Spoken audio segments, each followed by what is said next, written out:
আমরা নিজেরা সৎ হব, নীতিবান হব, সুশৃঙ্খল হব। আমি এমন কোনো সুযোগ নেব না যে সুযোগটা নেওয়া নিষেধ আছে।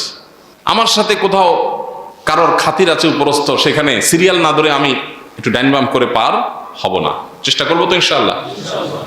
নাম্বার 2, ভোটকে কেন্দ্র করে বিশেষ করে আমার ভোট দেওয়ার ক্ষেত্রে আল্লাহর কাছে জবাবদিহিতা আছে, এটা মাথায় রেখে ভোট দেব। অতএব এই দেশের ভালো কিছু যা হয়েছে সেটা যেরকম আমাদের কর্মের ফল, যত মন্দ যত অনিয়ম আছে সেগুলো সব আমাদের কর্মের ফল। আমাদের সারা বছর 5 বছর জনগণের কিছু করার থাকে না, এই একটা সময় একটু কিছু করার থাকে। অতএব আমার ভোট দিতে গিয়ে, আমার নির্বাচন কেন্দ্রিক পদক্ষেপ নিতে গিয়ে, সিদ্ধান্ত দিতে গিয়ে, মতামত দিতে গিয়ে আমি যেন আল্লাহর ভয় মাথায় রেখে চলি। আল্লাহ আমাদের সবাইকে সেই তৌফিক দান করুন। আমানতদারিতা যেন আমরা রক্ষা করি, এমন কিছু যেন না করি যেটার কারণে আল্লাহর কাছে আমাকে দাঁড়াতে হবে। আমি আমার ভোটের কারণে জান্নাতে যাওয়ার পথ, জাহান্নামে যাওয়ার পথ কোনটা সুগম করছি? আমি কি টাকার বিনিময়ে ভোট বিক্রি করছি? আমি কি বায়াসনেসের ভিত্তিতে করছি, নাকি আমার বিবেকের কাছে আল্লাহর কাছে জবাবদিহিতার জায়গা থেকে আমার সঠিক সিদ্ধান্ত, আল্লাহ আমাকে যেটা বোঝার তৌফিক দিয়েছেন সেটা আমি নিতে পারছি? এটা গুরুত্বপূর্ণ।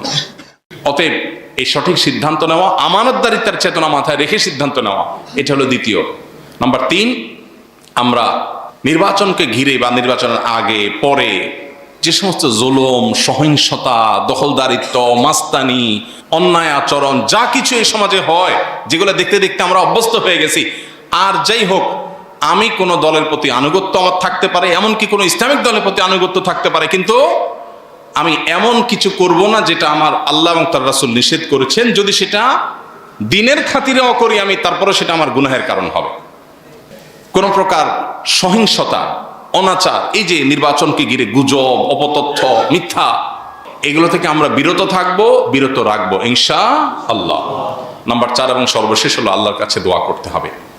আল্লাহ, আপনি আমাদের অবস্থার পরিবর্তন করেন, আমাদেরকেও সংশোধন করেন, আমাদের নেতাদেরকেও সংশোধন করেন, আমাদের দেশের সার্বিক অবস্থা সংশোধন করেন। এই জন্য দরকার গণদোয়া।